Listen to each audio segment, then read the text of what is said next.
I'm in downtown Kyiv on one of the country's busiest streets, right in the heart of Ukraine's capital. In just over 20 years since the breakup of the Soviet Union, this area has transformed into a bustling commercial center.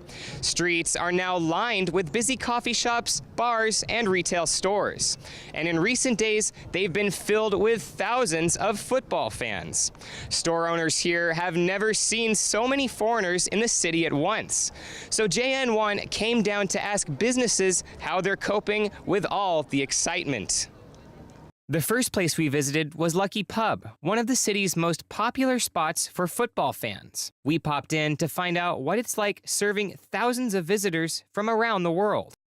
It's like hell, really, because we always try to do everything the best and fast. In the match it was near 1,000 and it was very difficult, but now we can do it and we don't afraid a lot of people. If you want to know about beer, before Euro our record for glasses it was 800, now it's 2,800, so it's very, very big. Even the corner hangouts have felt the effects of this year's tournament. There was a huge line right here and lots of people outside who drank huge amounts of beer and ate sandwiches. But beer was the most popular because people said it is very expensive back home and prices in Kyiv were a pleasant surprise to them.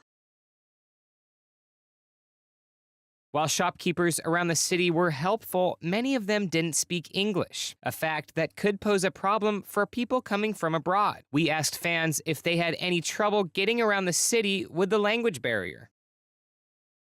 A little bit, yes. English communication here is little, except for restaurant, they can speak barely a little bit only.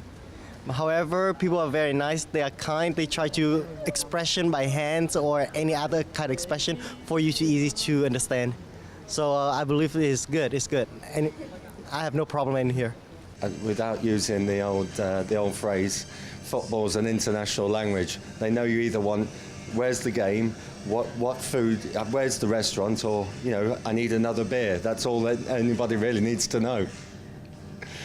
A consultant at a local wine and food bistro called Beef says that while the euro has helped move bottles off shelves in the short term, he's also looking toward the future. Well, I think the people who've been here for the first time, certainly the people I've spoken to, I think they were worried about coming to Kyiv to begin with, but certainly now, since they've been here and they've seen Kyiv, they've gone away thinking it's fantastic, fantastic city, and certainly the people I've spoken to seem very keen to come back and see Kyiv when there isn't millions of people wandering around with football shirts on. Ukraine hopes it can earn about $1.5 billion from tourism by the time the tournament ends. So far, it seems to be on the way to reaching that goal. But perhaps more importantly, people here hope they can send fans home knowing that Ukraine is open for business. For JN1, I'm Chris Collison in Kyiv.